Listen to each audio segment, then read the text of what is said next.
में वो ये कह रहा है कि हमें ये मालूम था कि उस तरफ यानी कि पाकिस्तान जहाँ बनाया जा रहा है वहाँ पे लैंड रिफॉर्म नहीं करने दी जाएगी, यानी कि ज़मीन जो है उसकी मुनसिफाना तकसीम अवाम के अंदर, जिसमें जागीरदारों से एक रकबा जो वो लेकर बैठे होते हैं और उसको मोनोपोलाइज़ करते हैं आप लोगों के ख़िलाफ़, जिनकी तीसरी नहीं, चौथी नहीं, पाँचवीं नस्ल अभी हम पर राज कर रही है।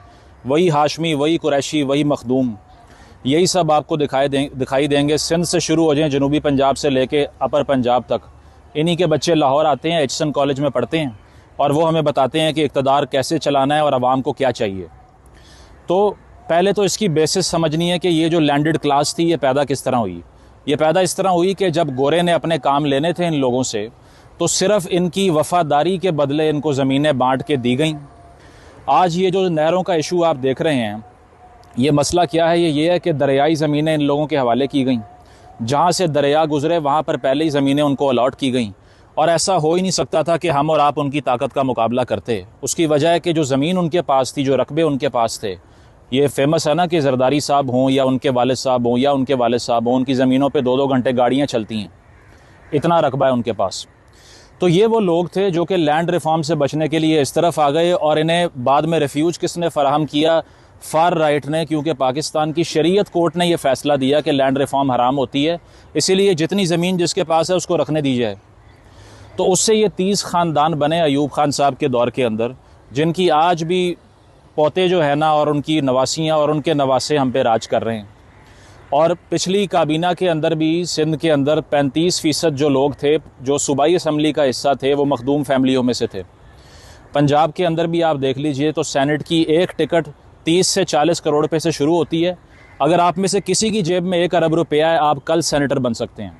It is not an issue at all. आपने सिर्फ इतना कैपिटल इकट्ठा करना है और उसके बाद में ये मुश्किल काम नहीं है। हम नज़रियाती जंगों में पड़े होते हैं, राइट विंग की, लेफ़्ट विंग की, PTI की, नून लीग की, लेकिन असम्बली में बैठने वाला चाहे दाढ़ी वाला हो, चाहे क्लीन शेव हो, चाहे बाहर से पढ़ा हो या पंजाब यूनिवर्सिटी से पढ़ा हो, अगर उसके बाप की जेब में इतना पैसा है तो वो उस अशराफिया का हिस्सा बन जाएगा। 18 अरब डॉलर एक साल में एलीट प्रिविलेज के ऊपर लग जाता है और ये वो मुल्क है जहाँ 2.5 करोड़ बच्चा स्कूलों से बाहर है। वो पख्तूनख्वा जो 2012 में 51% लिटरेसी रेट पे था, आज भी 51% पे ही है, 12 साल हो चुके हैं। तो वहाँ पर हम लिटरेसी तक प्रोवाइड नहीं कर सक रहे, लेकिन 18 अरब रुपया जिसमें इनका पेट डॉग भी होना तो उसके लिए भी अलग डाला जाता है पिक करने के लिए उसको। और अगर इनके पाए आने हों और इन्होंने देसी खाने खाने हों तो वो हेलीकॉप्टर छोड़ के आता है। तो ये हमें ये बताता है कि क्या आप लोगों का इसमें शेयर हो सकता है? नहीं हो सकता। इलेक्शन लड़ने के लिए जो बुनियादी कैपिटल दरकार है, जिसमें 20-25 करोड़ की कैंपेन होती है, वो कितने लोग हम में से कर सकते हैं? नहीं कर सकते। तो क्या ये डिसइनफ्रेंचाइजमेंट नहीं है कि आइन का जो एक बुनियाद है वो क्या कहती है कि आप सबके पास राइट टू फॉर्म एसोसिएशन होगा, यानी कि एसोसिएशंस को तश्कील देना आपका बुनियादी हक है। लेकिन क्या आप दे सकते हैं? नहीं। किसी यूनिवर्सिटी में चले जाएं तो जाने से पहले ये लिख कर देना पड़ता है कि मैं सियासत पे बात नहीं करूंगा। हाँ, पॉलिटिकल साइंस भी पढ़ूंगा, हिस्ट्री भी पढ़ूंगा, फ़लसफ़ा भी पढ़ूंगा, लेकिन सियासत मुझ पे हराम होगी, क्योंकि वो तो सिर्फ अशराफिया की जागीर है, वो कर सकती है।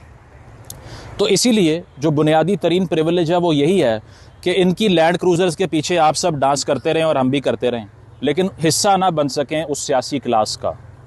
हमज़ा अलवी एक बहुत बेहतरीन पॉलिटिकल साइंटिस्ट था, तो उसने मेट्रोपॉलिटन कैपिटल की जो उसकी थ्योरी है उसमें वो कहता है कि ये 3 सतून हैं इस स्टेट के, जिसमें एक ब्यूरोक्रेसी है, एक इस्टेब्लिशमेंट है और तीसरा जो है यही अशराफिया जिसके पास ज़मीनें हैं, ज़मींदार तबका है।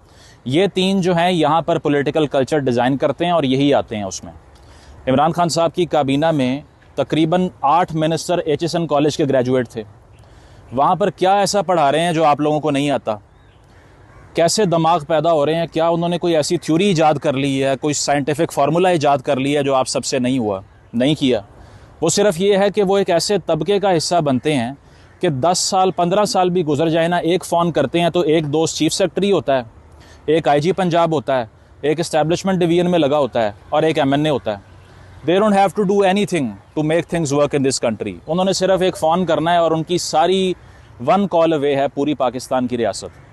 और इस कनेक्शन बिल्डिंग को ही पाकिस्तान की स्टेट कहते हैं, जिस पे हम और आप जिसके ऑपरेशन के अंडर ज़िंदा हैं। तो यहाँ पर अगर आप चले जाएं साहिवाल से आगे तो आपको बिल्कुल मुख्तलिफ पाकिस्तान दिखाई देगा, जहाँ ना खाने को रोटी है। 70% जो गंदम और कपास उगती है साउथ पंजाब में वो इधर आ जाती है, लेकिन वहाँ पर 45% पॉपुलेशन जनूबी पंजाब की बिलो पावर्टी लाइन एग्जिस्ट कर रही है। मैंने पहले भी कहा था, वो बहावलपुर की रियासत और वो कल्लात की रियासत जिसने सोना और पैसे दे के पाकिस्तान का बैलेंस ऑफ पेमेंट का क्राइसिस हल किया 47 में, आज उनके तन पे कपड़ा नहीं है। How did this make possible by these people? इन्होंने कैसे किया ये सारा कुछ? इसी तरह कि फ़्लो ऑफ कैपिटल सारा अपर पंजाब की तरफ आता था।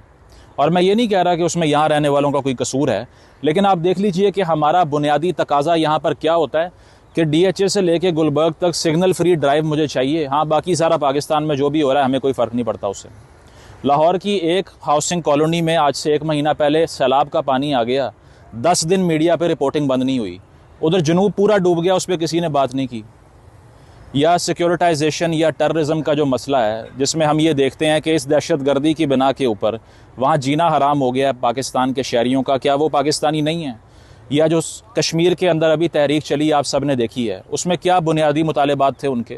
क्या कोई गद्दारी की बात हो रही थी? यहाँ तक कह दिया शौकत नवाज़ मीर ने कि मैं एंटी स्टेट नहीं हूँ, ना मैं एंटी इस्टेब्लिशमेंट हूँ, मुझे सिर्फ ये चाहिए कि ये जो 12 सीटें पार्लियामान में रखी हुई हैं, जिसकी बुनियाद पे यहाँ पर आप मैनिपुलेशन करते हैं, रबर स्टैंप असम्बली बना रखी है आपने, यही गिलगित की सूरत हाल है कि वहाँ जाकर देखें तो पूरी असम्बली की वो ताकत नहीं है जो पंजाब के एक MPA की है, क्योंकि सारा चीफ सेक्रेटरी चलाता है। उसे कौन चलाता है वो आपको पता है।